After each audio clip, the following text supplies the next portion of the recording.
इसलिए इसको मारना उचित नहीं है। इस प्रकार अर्जुन ने अपने हृदय में दया एवं धर्म विचार कर उसका मस्तक नहीं काटा। भगवान ने ये देखकर धर्म परीक्षा लेने के विचार से अर्जुन से कहा, हे पार्थ, इस अश्वत्थामा ने सोते हुए बालकों के मस्तक काटे हैं, इसलिए यह धर्मच्युत एवं आतताई है। इसके अलावा तुमने इसका मस्तक काटने की प्रतिज्ञा भी की है। इससे शीघ्र ही इसे मार डालो। सूत जी बोले, हे ऋषियों, भगवान श्री कृष्णचंद्र जी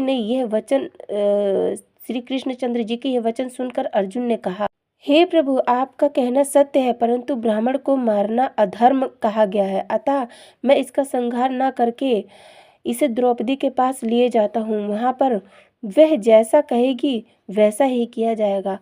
अर्जुन की यह बात श्री कृष्णचंद्र जी ने स्वीकार कर ली। तब अर्जुन अश्वत्थामा के हाथ पांव बांधकर उसे द्रौपदी के पास ले आए। द्रौपदी ने जब अश्वत्थामा की ये दशा देखी तो वह अति द्रवित द्रयार्ध हो गई। उसने श्री कृष्ण भगवान की बहुत भांति से स्तुति करने के पश्चात अर्जुन से कहा, हे स्वामी, आपने मेरी प्रतिज्ञा पूरी कर दी। अब इस ब्राह्मण का वध करने से मेरे मरे हुए पुत्र तो जीवित नहीं हो सकते, इसलिए आप इसे मुक्त कर दें।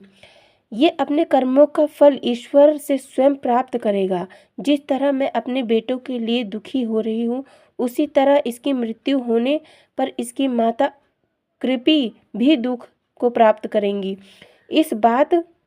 एक बात यह भी है कि इसके पिता से आपने धनुष विद्या प्राप्त की है, इसलिए यह आपका पूजनीय है। इन सब बातों पर विचार करते हुए आप इसको छोड़ दीजिए। द्रौपदी की इन बातों को सुनकर धर्मराज युधिष्ठिर, नकुल और सहदेव ने भी उस समय प्रसन्न होकर यही कहा कि द्रौपदी ठीक कहती है। अश्वत्थामा का वध करने से ब्रह्म हत्या के सिवा और कुछ भी हाथ नहीं लगेगा, इसलिए इसे मुक्त कर देना ही उचित है। परंतु भीमसेन को इन लोगों की यह सलाह उचित नहीं लगी।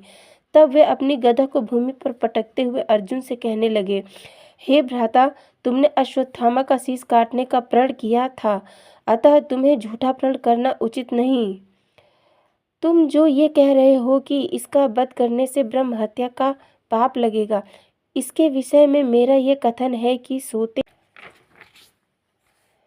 हुए बालकों के सिर काटने के कारण अब अश्वत्थामा ने ब्रह्मत्व का अंश ही नहीं रहा। धर्मशास्त्रों में लिखा है कि जो मनुष्य शरण में आए प्राणी सोते हुए बालक तथा स्त्री को मारता है, अथवा मतवाले, पागल, हरिभक्त और परमहंस